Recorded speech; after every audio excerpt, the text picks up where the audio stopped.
Hoy estamos aquí para hablarte un poco sobre el proyecto multimedial de Historia y Sistemas Psicológicos. Te mostraremos la historia de la psicología. Para eso estamos con Grace Paola Osorio, Dimilza Mesa, Irma Cuadro. y Holmer Carreño. Así es, Holmar. Y pues estamos aquí para que aprendamos y disfrutemos de esta hermosa ciencia llamada la psicología. Y si quieres saber todo sobre la historia, no te pierdas este video. Abriendo paso al primer tema de este video, la importancia de la historia de la psicología. La historia de la psicología nos instruye a tener un conocimiento básico hacia las teorías patológicas, experimentos, actualizaciones y personalidades claves para el descubrimiento de información relevante. Gracias a esta podemos conocer los primeros estudios del cerebro, las partes fundamentales de la memoria, el aprendizaje y el comportamiento. La historia nos da a conocer técnicas, métodos científicos de la conducta y aquellos símbolos que a simple vista no tienen coherencia, pero sí una explicación. La historia nos da la explicación histórica de nuestros antepasados. Y con la psicología le podemos dar el porqué de una manera psicológica, de una manera muy científica. La historia de la psicología nos permite conocer el origen de esta ciencia, las distintas corrientes que incluye, las técnicas que emplea, entre otras, así como su transitar por las diferentes áreas. Dado que la psicología estudia la conducta de las personas en conjunto, las actualidades que se derivan del conocimiento adquirido por esta ciencia se pueden aplicar en muchos campos. La filosofía y la psicología. La psicología en sus comienzos tuvo una fuerte vinculación con la filosofía, la cual con sus grandes figuras como René Descartes, Austin Cohen, Jordi Vicain, entre muchos otros, aportaron una variedad de teorías sobre los aspectos o circunstancias que se pueden presentar en la vida del hombre. Estas teorías fueron piezas claves para que la psicología se encaminara a ser independiente, hasta llegar a considerarse una ciencia. La filosofía estuvo relacionada con la psicología a partir de aportes hechos por esta, mediante los intentos para determinar las funciones del cerebro, como las técnicas de extirpación, estimulaciones eléctricas y métodos científicos, los cuales han ayudado enormemente a identificar las funciones del cerebro y qué pasaría si alguna de ellas no funcionara correctamente, hasta el uso del mapeo en el exterior del cerebro, que contribuyó a determinar las características de sus partes. La psicología se posicionó en la tarea de separarse de la filosofía, pues lo que ésta buscaba eran resultados de manera metódica o experimental, a través de los eventos observables que se basan en los objetivos sistemáticos, y ésta no lo podía realizar si solo se enfocaba fundamentalmente en la metafísica. Y para seguir hablándoles y aprendiendo mucho acerca de esta historia de la psicología, no podríamos dejar por fuera a la fisiología. La fisiología se centraba en el observador humano. Es importante para todas las ciencias, en especial para la psicología, puesto que el observador humano no es únicamente observador, sino también un objeto de instrumento. Durante los periodos de apogeo de la fisiología se desarrollaron investigaciones que se centraban en las funciones cerebrales, y estas eran determinadas por medio de técnicas, que entre esas está la extirpación. La extirpación se extraían partes del cerebro y se establecía una correlación entre el comportamiento y las partes extraídas. También los estímulos eléctricos, en el cual consistía en aplicar leves corrientes a la corteza cerebral para ver las estimulaciones que ésta provocaba. Y por último, el método clínico. Pero ustedes se preguntarán, ¿cuál es la relación entre fisiología y psicología? Las principales razones para que la fisiología sea influida en la psicología es que ésta dio paso o es un fundamento para la ciencia de la psicología. Esto se puede explicar basándonos en el hecho de que así como los filósofos indagaron sobre las conductas y el comportamiento humano, físicos, biólogos y médicos indagaron sobre esta misma pero con métodos diferentes. Por lo tanto, la fisiología ayuda a fundamentar la forma de investigar y generar teorías en psicología. Por ejemplo, los trabajos hechos por Broca o la craneología, que aunque este último no era verídico, impulsó el estudio de variables correlacionadas entre un comportamiento concreto y una estructura anatómica. Entre los pioneros de la psicología encontramos a Florence, que utilizó el método de la extirpación, Broca, quien desarrolló y utilizó el método científico, Galvani, quien sugirió que los impulsos nerviosos eran eléctricos, y Ramón y Cajal, que sostuvieron que los impulsos nerviosos tenían direccionalidad. Luego continuamos con la nueva psicología. Su máximo exponente fue William Wundt. Este personaje nació en 1832 y murió en 1920. Es considerado el padre de la psicología, ya que fue él quien fundó la primera escuela psicológica y se dedicó a estudiar el conocimiento pasado para así poder crear la nueva ciencia. Fundó oficialmente el primer laboratorio de psicología en Leipzig, Alemania, en el año 1879, realizando grandiosas contribuciones en la psicología fisiológica y experimental. Investigó la sensación, la percepción y los sentimientos. Utilizó el método de observación para examinar la experiencia consciente. También estudió las etapas del desarrollo mental humano, las cuales él decía que se manifestaban por medio del lenguaje, las costumbres sociales, los principios morales. Decía que estas etapas no podían llevarse a experimentos en un laboratorio, por lo tanto se basó en un estudio teórico. Propuso la escuela llamada voluntarismo, la cual consistía en que la mente tenía la capacidad de organizar los contenidos mentales en un nivel mayor que el pensamiento. Estudió también la experiencia inmediata, la cual se podría decir que se adquiere con el tiempo, y la experiencia inmediata, que esta es una experiencia adquirida de golpe. Otros investigadores también dieron su aporte a la psicología moderna. Uno de ellos fue Ebbinghaus, conocido por sus estudios de aprendizaje y memoria. También tenemos a Brentano, que propuso la psicología humanista, Stumpf, que contribuyó a la fenomenología, y finalmente Kulpe. Continuando con todos los temas que hemos visto en Historia y Sistemas, les voy a hablar sobre la teoría de la evolución. En esta hubieron dos teorías que fueron la de Lamarck y la de Darwin. Lamarck propuso que todas las especies descienden de otras especies y que esta evolución depende de tres factores de cambio. El primero, los cambios ambientales, que dice: el ambiente cambia constantemente y al modificarse plantea nuevos requerimientos a los mecanismos los cuales se adecuan a estos cambios. El segundo, el sentimiento interior, que representa el esfuerzo inconsciente y ascendente que impulsa a cada criatura viva hacia un grado mayor. El camino de cada individuo conducía siempre al hombre, de un individuo más primitivo a uno más evolucionado. El tercero, la ley del uso y desuso.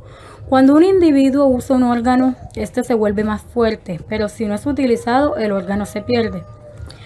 Darwin propuso y explica la teoría de la evolución y rechaza la teoría de Lamarck, porque esos tres factores no dirigen la evolución, sino que es el azar. Esto no es por el ambiente ni el esfuerzo, sino que se establece en forma aleatoria, no tienen metas ni dirección, pero confieren ventajas o desventajas que modifican su actitud. Propuso 5 premisas. La primera, los organismos provienen de organismos similares a ellos. La segunda, el número de descendientes que sobreviven y se reproducen es menor que el inicial. La tercera, existen variaciones entre individuos y algunas de estas son hereditarias. La cuarta, el individuo que sobrevive depende de la interacción entre variaciones individuales y el ambiente.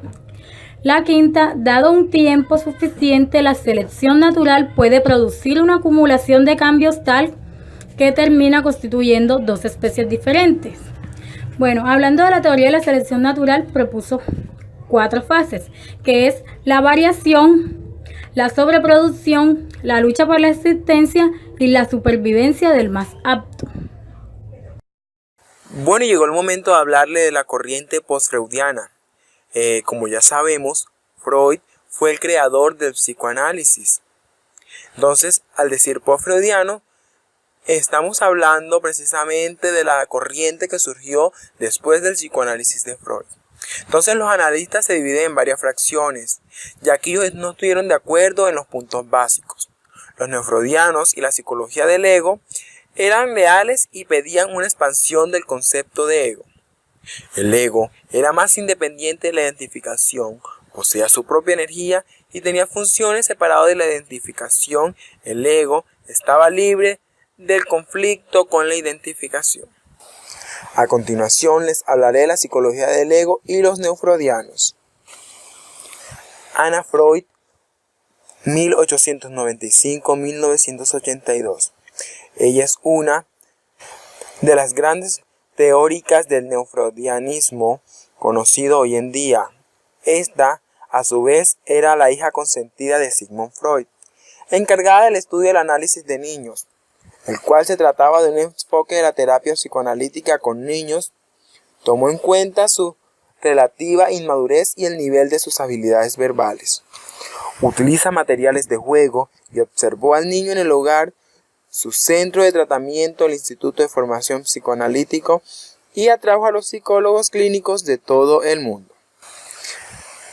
También está Melanie Klein, 1882-1960, encargada de la teoría de relaciones de objeto, la cual decía que el objeto se utiliza para referirse a cualquier persona, objeto, actividad que pueda satisfacer un instinto.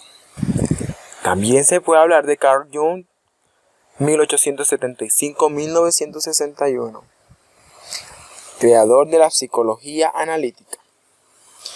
Él decía que no hay lugar para un Edipo sexo. Desempeñó un papel en la motivación humana. Papel de la libido, una energía de vida generalizada que el sexo era solo una parte. Entonces, a partir de esas corrientes, surgieron diferentes teorías. Entre ellas están las teorías psicológicas sociales, las cuales trataban del Zeitgeist, ataca de nuevo, alejarse del marco puramente biológico de la física y la biología, y surgen campos emergentes como la antropología, la sociología y la psicología social. Estos a su vez decían, la obra de Freud en las neurosis no es universal. Teorías de la psicología social.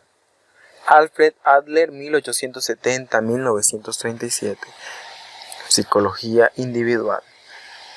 Adler trató en su teoría de la personalidad incorporar lo social así como los factores biológicos. También habló sobre el interés social, que es innato potencial para cooperar con otras personas para lograr objetivos personales y sociales.